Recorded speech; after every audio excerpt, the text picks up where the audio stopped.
Welcome to CAWST's Technology Talk. Today, we're going to learn about the Biosand Filter. Here it is.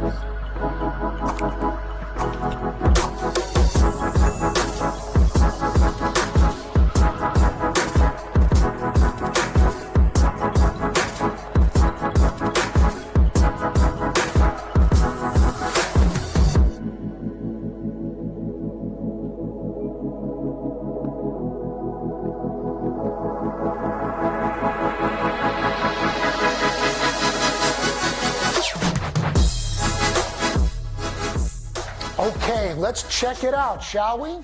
As you can see, it's pretty big. It comes up pretty high, almost up to my waist. The size is one of the reasons that it can filter 400 milliliters per minute, which is a real advantage if you have a big family. Now, not all biosand filters look like this one. Some of them have a concrete body, while others are made of stainless steel. The bodies can either be square or round. Let's take a look at this, shall we? The lid protects the biosand filter from insects and other things. When you're ready to filter the water, just open up the lid, put it down, and pour in the water like this. Pretty easy, right? One thing you'll need to remember is just to pour in the water once a day. Curious as to why? Come closer and take a look. Come on. I know what you're thinking. I know you can hardly see anything. That's why I brought this. This poster shows you what's inside. Remember, the large column of sand I told you about? Well, here it is. Did you know that the sand filters out the stuff in the water that makes you sick? Yes, the sand. That's why it's the most important part of the filter. The sand doesn't do all the work by itself. It gets help from a mysterious layer of microorganisms called the biolayer that forms naturally on the top centimeters of the sand. Why is it mysterious? Because you can't see it. The filter gets its name from the biolayer and the sand filter. Pretty easy to understand, right?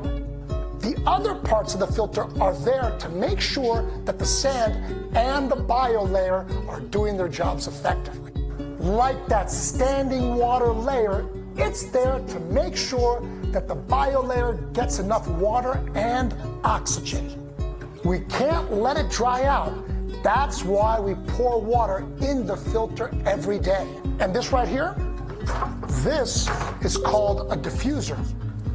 It's basically a box with holes in it, but it can come in the form of a plate. The diffuser basin reduces the force of the water so it doesn't create a big hole in the middle of the sand so as to not to disturb the biolayer. Now you're probably wondering what these two layers are at the bottom of the filter. They are small and large gravel. The gravel stops the sand from coming out of the filter and clogging this plastic tube. The tube carries the filtered water to the outside of the filter where you're going to need to collect it with a container like this one. And of course the water. We can't forget about that. Once it's in the receptacle, disinfect the water and it's ready to drink. The water is cool and delicious. So much cooler than when I first put it into the filter, and definitely much safer to drink. Perhaps the coolest thing about this filter is that it lasts a really long time. Some say up to 30 years with a concrete filter.